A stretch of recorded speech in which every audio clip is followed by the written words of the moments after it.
Welcome to the Global Wellness HQ family of podcasts. We are your international headquarters for resources and ideas and insight in relation to the 9 elements of holistic wellness. Join us as we interview local and international wellness experts and learn how you can implement and improve one element or dimension of wellness at a time. Our experts will share their practical tips on wellness in one of these core areas: emotional, intellectual, occupational, physical, environmental, financial, spiritual, social, or habitual. We created our family of podcasts as a resource for anyone who is looking to integrate the 9 elements of holistic wellness into their daily lives. Welcome to the show.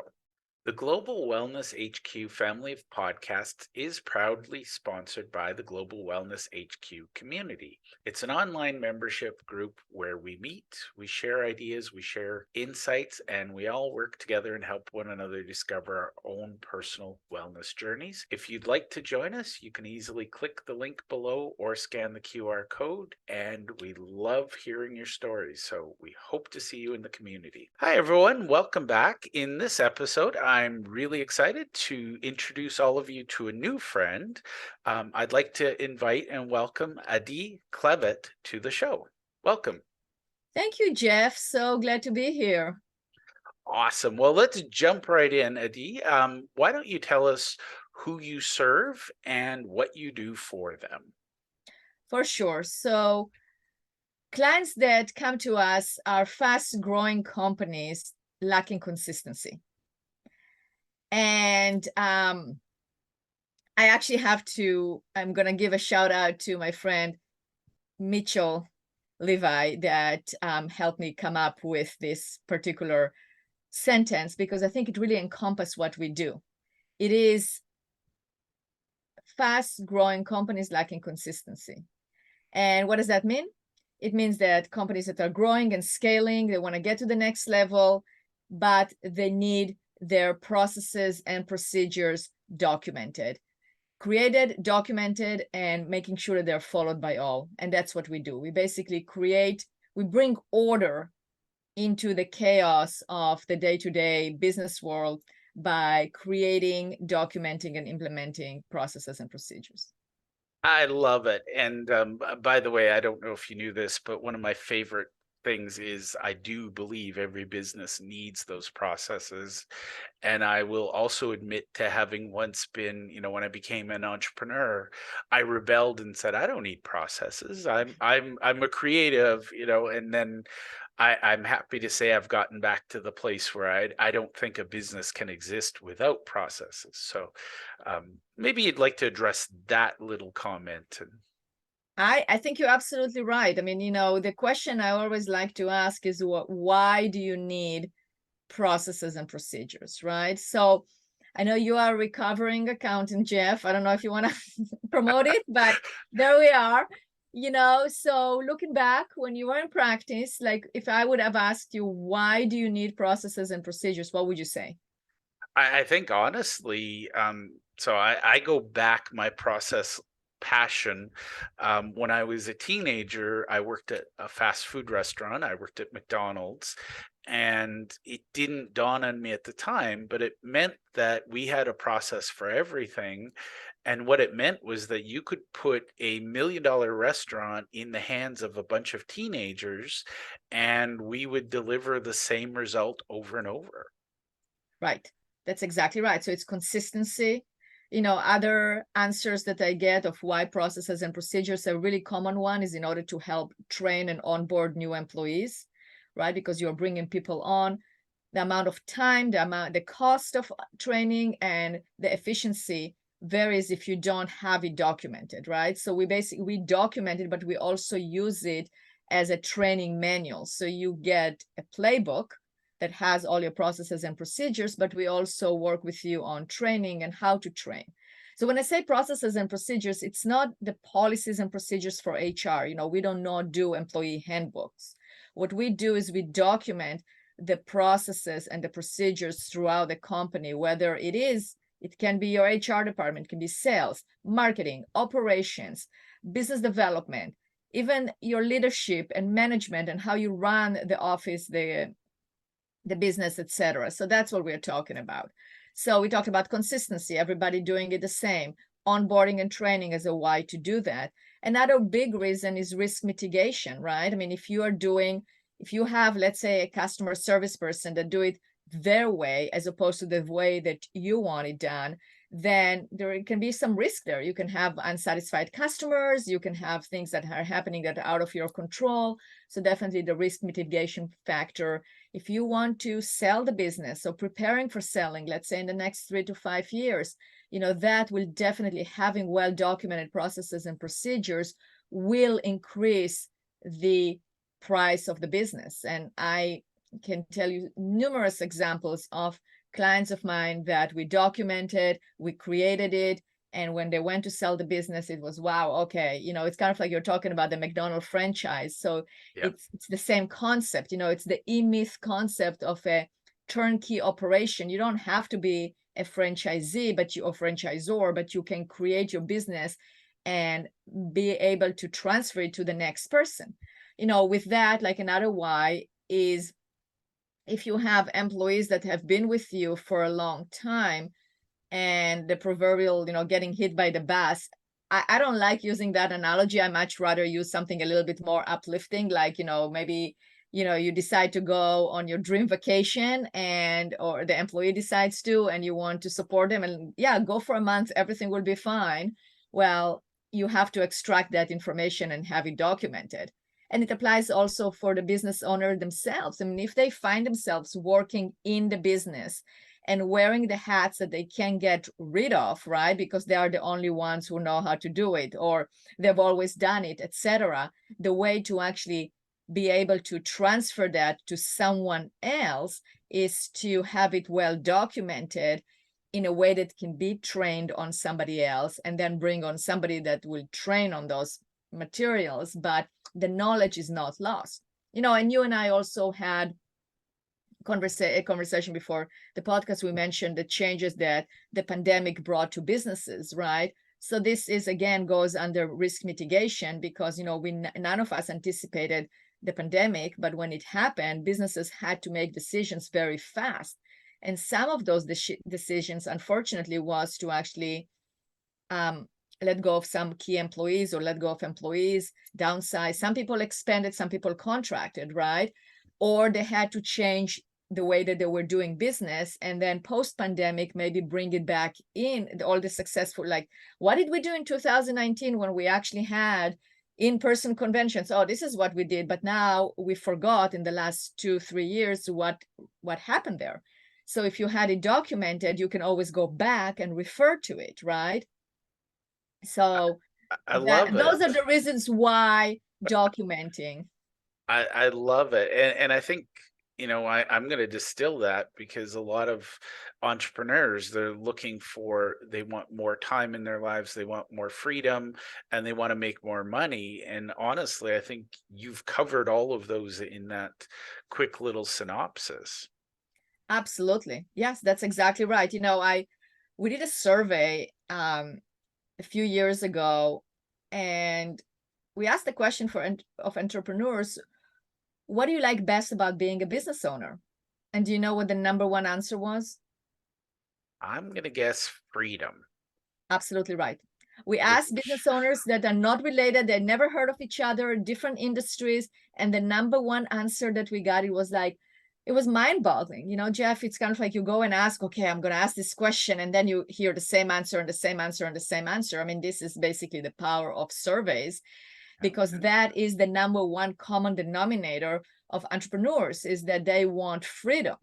Now, do you get the freedom when you actually start your business? Not always, right? I mean, those successful entrepreneurs that know how to run the business and they don't get sucked into the business, they maintain themselves as the visionaries or even as the CEOs and working on the business, they can achieve that freedom, right? Because then they have the freedom to start another business, they have a freedom to move, they have a freedom to go places. But if you are stuck in your business, you can't even take a vacation, or you can't take a vacation without disconnecting from work. You can't start your new adventure. Well, there is something that is really sticking you to the business. And in order to achieve that freedom, the first thing you need to do I mean, one of the first things you need to do is to basically be able to you have to document what you're doing so you can actually transfer it to somebody else. It's the knowledge transfer. So then find somebody to delegate, train them, and make sure they know what they're doing and they can do it. I love that. And I think, it's worth pointing out in my experience as an accountant, the number one reason entrepreneurs burn out and give up is that they didn't get the freedom they hoped for. So they go back to a job because at least at the job they could call in sick or have a vacation. Um, Correct. but Or oddly, have and the support group. It's like yeah, also a job. You go, okay, well, if I cannot do it, or if I have a question, I have somebody to turn to ask those questions. But it doesn't mean that you cannot have it as a business owner. You just need to create those systems. yeah, and the ones who I see succeeding, and success is individually determined, but I think we can all agree that a company that grows to 1 million in sales is different than a company that doesn't grow to 1 million. And the reason I see people moving from 1 million to 10 or 10 to 100 million is that they've committed to the systems and processes so that their teams can scale, they can, as you said, transfer the knowledge. For sure. 100%. That's exactly right. So, what are some of the things you find the misconceptions when somebody comes to you and says, "Okay, maybe we need you, maybe we don't"? But what are some of the education points you have to help them get past before you can start with the systemizing and the processes? Very good question. So first of all, is the why. I mean, I always want to find out why do they want to document their processes and procedures. And I listed some of the common questions, the common answers that I get, but each person should really figure out for themselves why. Because it could be a little bit of it can be tedious for some, that are not very process oriented. We make it very easy, but it's a commitment. It's a commitment to do that. It might not be as glamorous or maybe starting a new marketing campaign, but you and I talked about that. It's easy to throw money into, or not easy, but you can throw money or you can spend money on a digital advertising campaign and maybe see more of immediate result or more of an instant gratification. But building relationships and going on to relationship marketing takes time. The same thing applies to processes and procedures. You need to go through the process of extracting the knowledge and documenting it. So you have to have your why. You have to be very you have to have a reason why to do it. You have to be driven and motivated to get it done. So maybe your why is because you want to expand the company. You want to 10x the company. You want to 7x the company. You want to hire more employees. There is so much demand for your products and you are growing like crazy and you can't control it. You want more freedom. You want more time. You want a balance in your life. Whatever it is, you have to find your why. So that's number one. Number two is really look at the ROI. I mean, you're going to invest money in this project, whether you pay us, you pay your employees, you do it yourself, you still invest the time and attention and the money in it. So what's your expected ROI? It might be that the business will grow X times. It might be that you have more employee retention, or you have employee retention because people will feel that they're being taken care of because you care about them and you're training them, right? The ROI can be that the value of your business grow when you go to sell it. So whatever the ROI is, it's also that's the second step, is really understand what are we going for. The third one is understand, you're asking when they engage our services, is I really want to understand why they're not going to do it themselves, right? So, and there are different reasons. I mean, it can be expertise, the know-how, how to do it. Like they can say, try to do it myself. I ended up writing like 100 pages on one step. And that's a common problem or misconception, is like, how much detail should I write? Like you have people that are completely very detail oriented. They can go on and on and on and on. And there can be people that are not detailed enough and it's not enough to understand it, right? So it's the know-how, how to do it. It's finding the time. If your superpower, if your ability is in selling, if you're the rainmaker, go and sell and bring more customers, more clients, more patients, whatever your occupation is, bring more people. develop and maintain the relationship with your existing customers, and then let the experts do what they're doing what they do best. And that's where myself, my team, that's what we do best, is we know how to extract that knowledge, we know how to document it, and we're going to get it done within months as opposed to years, or something that is on your to-do list for years and years and years and is not getting done. So that is another one that I always check for. Another misconception is, it's hard. People don't like processes. That is usually being said by somebody who just either doesn't know how to do it, or they don't see the importance, or they really don't like to sit in front of the computer and type or video themselves or whatever. Totally understood, but it doesn't mean that it's hard. For me, it can, if I look at somebody, let's say I have one of my clients is a contractor, and it might be hard for me to understand how he does the things that he does, right? For me, it's hard. That's why I will hire a contractor to, let's say, remodel my home as opposed to doing it myself. But the same thing applies here. We make it easy. We make it very, we make it not hard. We make it easy, because all we do is we ask the questions and we extract the information.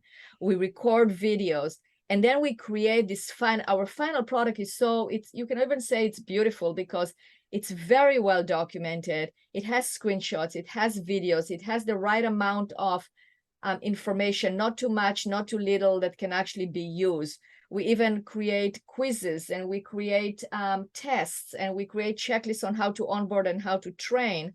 So it doesn't have to be hard. And another misconception is my staff is going to hate it, right? My staff is not going to use it. They don't want to. I'm going to have a lot of resistance, because they're already super overwhelmed, super overworked. Yeah. Well, that is just it's like a smoke, right? You have to see what's behind that smoke. It's like, what is really going on? Why are they so overwhelmed? If they're so overwhelmed, that means you either need more people, or the systems are not working and you're not efficient enough. So that's where if you actually document your system, create the systems, document the procedures, you will be able to see what's really going on, and be able to improve those processes, and be able to let go of employees that are not in the right, or changing them to the right seat, or let go of employees that should not really be part of your company. And I'm not advocating here that because we come in and we are documenting all the processes and procedures, we let go of people. Absolutely not. I mean, the majority of our clients, they have wonderful employees that they stay, and they really like what we are doing, right? And they really like the fact that now there is more order, and they can basically be able to do their jobs better, more efficiently, etc. But if you hear that person screaming and yelling, no, I don't want to share what my knowledge, like, no, not in those direct words, but in other words, right? Yep. Well, then it's time to start looking and seeing what is really going on there. So those are some of the hurdles or misconceptions that we run into when we start a project. I love it. And I think that there's a variant I hear the most when I talk to people about systems and processes, and they say, "Oh, my staff will never do it," or, we're different. Processes don't exist here. And I think the key is, as you said, get down to the root of why. And it's interesting, but when I see a lot of turnover, the number one reason when we investigate the turnover, it's because nobody knew with any certainty that they were doing their job well. They were frustrated because there was no process, no way of doing things. That's right. And then then it connects with the measurables, right? We have to measure those processes to make sure that they're being done correctly. But Jeff, you mentioned a really good point there in terms of like, we are different, or we have so many variables, or so many ways of doing a process that we cannot really document. And I love that. That's my challenge. I love hearing that in some ways, because there is no such thing. You can't really have a business without actually having processes. Now, it doesn't mean that we're going to go to the extreme and document every single thing and there is no decision making. That's why you have to hire the right people with the right skill set. But you still need to give them the guide and the systems and the processes of how you want things done, or even they decide or they figure out how to get it done. So then they help you create that system, which is totally fine. But there is a way to do that. And, the best way to look if something works or not is obviously try it yourself, but also observe, look, and learn from other people, other professionals that have done that. So if you are listening to this podcast and you're thinking, well, I'm doing things differently, or I don't have processes, I don't need processes, or there is no way that we can document the different ways we are doing things or our processes, then I will invite you to read books by successful entrepreneurs, people that have made it, and really take a look at, did they have systems or not? And the majority of them will say, if not all of them will say, absolutely yes. And that is the proof, because that is how you can make your business grow and scale to the next level. Well, I think it's an interesting twist that a lot of the people who have the time to write the book about their success, they talk about processes. I don't think that's a total coincidence. That's right. That's absolutely right. It saddens me. The worst thing I can hear from an entrepreneur is I don't have time. And that tells me without even getting to know your business that you haven't prioritized the processes. I think that's a huge thing, and I was excited when I was introduced to you because I can rant about processes all day long, but when somebody else starts to join the conversation or is having the same rants, we can make it a little louder by coming together. And full disclosure, when I worked at McDonald's in my youth, the owner of the franchise in our location, he said, you're so lucky, you're getting the world's best business education. And I seriously thought he was completely lost it because I was flipping burgers. And it was in my 20s when I started to study success.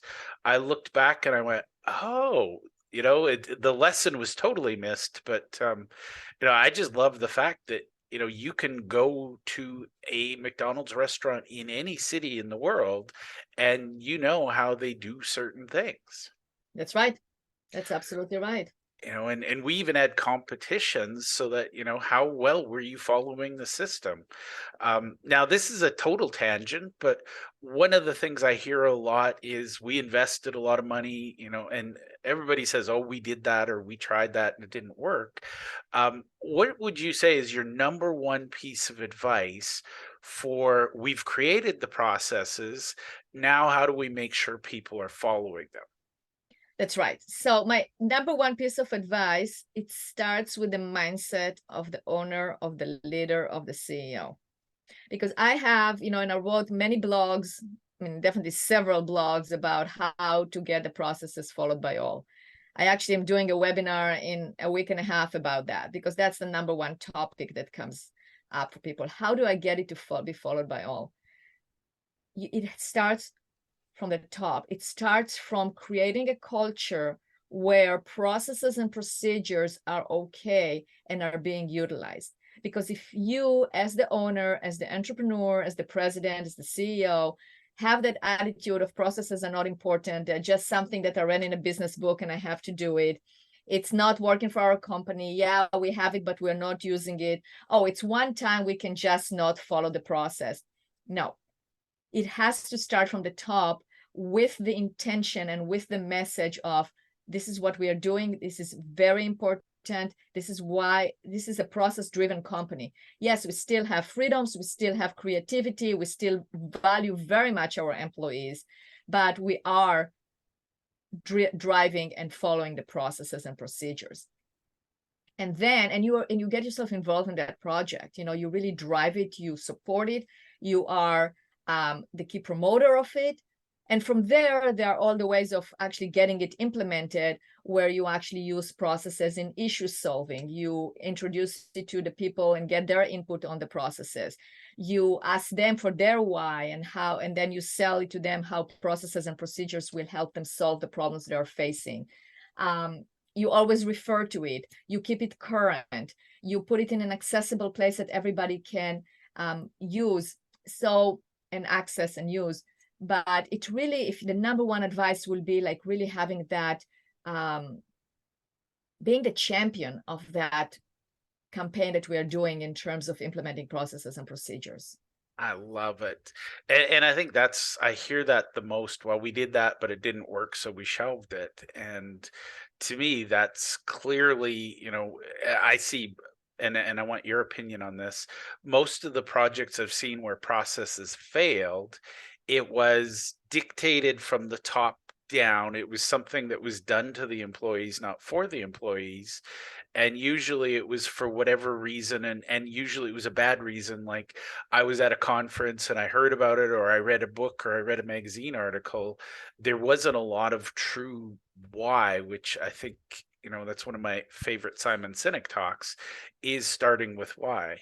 Yeah, it's so important. You have to get a buy-in from everyone, from the top and from the employees, and really show that it doesn't, that there is a benefit at the end, that it's going to get used. Because to that point, and that's where you also, when I say you, I mean the business owner, right? You have to look at, or the leadership team, have you started projects before that were exciting? You were excited, you went to a conference, you heard about it, you started a project, and then the employees put hours and hours and hours and nothing was done with that project, right? It was tabled, it was shelved, nobody touched it.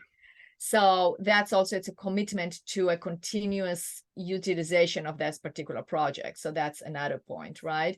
But the buy-in, the working together as a team, making it so it's not arduous, making it so it is something that people can actually enjoy doing, because they see their the result of that documentation, in terms of like, wow, that knowledge was in my head and I thought that I will never be able to explain it, but now I can fill the blank. Now I can take a vacation. Now I can cross-train. Now I am not that stressed about, how we're going to train the new employee, etc.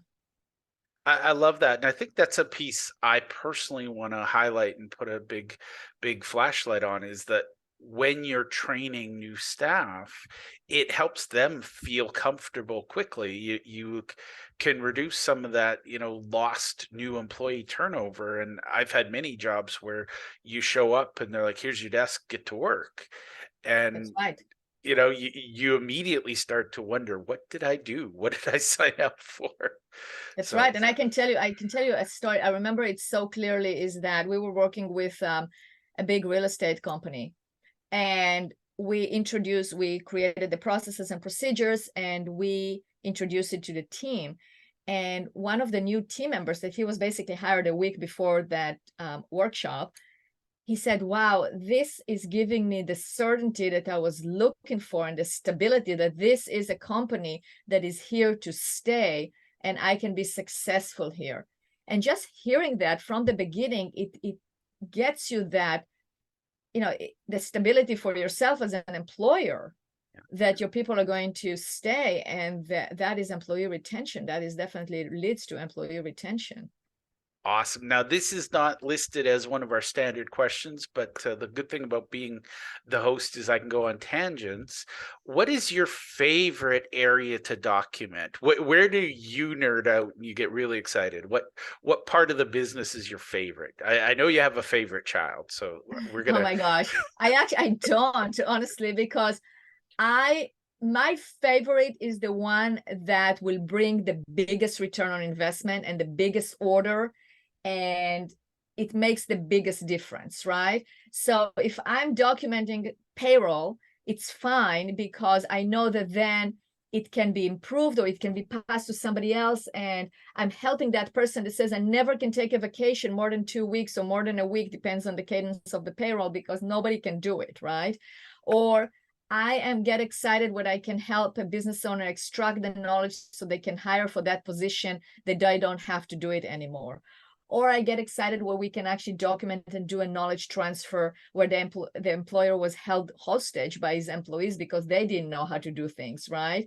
So now they have that freedom. Or when they call me back and they say, I grew my company that many, by that many multiples, because I was able to now figure out my sales process, and I was able to improve upon it and hire more salespeople. So it really is, it's not necessarily one area. I mean, I love learning new things. I love working with different clients and different industries because I learn different things, but it's where I help the most. That's what gets me the most excited. I love that. By the way, if you were to ask me the same question, my answer is way less mature than yours, but mine is I love the process for creating processes. Because once you get that one through the door, it makes sense. But what I love about yours is what I'm hearing in that is every business is different and every business has a unique pain point. So I love that. So thank you for that. Yeah, and Um, it's not only that, Jeff, it's also each business, the processes have to reflect the core values of that business. It's not, when we write processes, it's not just dry, black and white SOPs. No, we utilize videos, we utilize screenshots, we utilize, different aspects, different ways of learning. So people can really understand it, but also we ask questions like, why do you do it that way? What's your reason behind it? Why was it developed that way? What will happen if this is not being done? So the values and what's important for that company is always part of how we document it. love it. And I think that's probably you've given us a lot of amazing advice, but I think that's probably the most important is aligning with your values. I mean, you can have all the processes in the world, but if they don't align with your values, they're never going to get traction. Right. So I'll give you an example. Like we were creating the processes for a customer service department. So if the values are, your friend, like one of the values was being kind and being friendly. Okay, so then when we write the scripts on how to answer the phone in order to teach new customer service, then we incorporate it. What does it really mean to be kind and friendly? Like, how do you manifest it, right? Or, doing the right thing. Okay, so what does that mean? If a customer has a complaint, how do you actually manifest your doing the right thing? So that got incorporated into the scripts, into the forms, into how we documented how to do it. I love it. Now, I could talk to you all day about systems and processes, but we do need to start to look at the time here. But now, a couple things. First of all, what's the best way for somebody to get in touch with you? And would you be willing to share? You mentioned your upcoming class, your webinar. How can people find out more about that? Yeah, absolutely. So the best way to get a hold of me is you can find me on LinkedIn. I'm very active on LinkedIn. It's Adi Klevit, so it's ADI and KLEVIT. I also have a podcast. It's called the Systems Simplified Podcast. So Systems Simplified Podcast, and you can find it on anywhere you'll probably listen to a podcast right now. So just look the Systems Simplified or type my name, Adi Klevit. Our website is bizsuccesscg.com. So Business Success Consulting Group, bizsuccesscg.com. You can call us or text me at 503-662-2911. So many ways to get a hold of us. And if you go to my LinkedIn, you will find the information about the event. So I actually have one tomorrow that I'm doing for contractors, and I'm going to go over step by step how to document your processes and procedures. So it might be too fast because we are recording a podcast right now. So we want to make it a little bit more evergreen.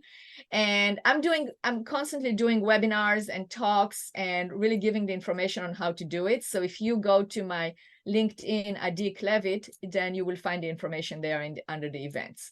Awesome. Well, thank you so much for that, Adi. Is there anything I should have asked you that my audience desperately needs to know, and I'd be remiss if I didn't ask you now? Well, I guess maybe you can ask me, like, what's your best advice to get started? I would say get started. Don't make it too complicated. Ask yourself the question, what area of my company, if I had well-documented processes and procedures, will get me the biggest return on investment? Write down what that area is. Maybe it's sales, maybe it's marketing, maybe it's your operations, whatever it is. And then figure out, okay, what if I had to train somebody right now about it, what are the key things that they need to know? write those down and start recording yourself doing it, write it up, whatever it is, but start. That would be my advice. All right. So we're going to steal the Nike slogan, just do it, right? Just do it. That's right. And I think that's, too many people are intimidated. All you need to do is take that first step. You do. Just jump off and start doing it. And the reality is, we all know there's one area of our business that keeps us awake at night or stresses us out the most. That's probably a good area to start. That's right. And if you want to get a hold of me, I told you how to get a hold of me. Send me a message. You can email me. It's adi@bizsuccesscg.com, and ask me the question. Ask me any questions that you have. I'll be happy to answer. I love it. Now, the general theme of our podcast is about wellness, and I think this definitely fits into the mindset, the mental, but it also is physical. If we're stressed at work, we're stressed at home. So, I want to thank you so much for your time today, Adi. Well, thank you, Jeff. Thank you for contacting me. Thank you for Amanda for introducing us, and thank you for having me as a guest. Thank you for taking the time to listen to our show. We hope that you enjoyed this episode, and we invite you to either click the link below or scan the QR code to register and listen to other episodes of our podcast. Or if you think your business or you would be a great guest to be on our show, we're always looking for experts in one of the 9 elements of holistic wellness. We'd love to have you. You can either click the link below or you can scan the QR code and complete our speaker intake form. Thank you, and to your wellness.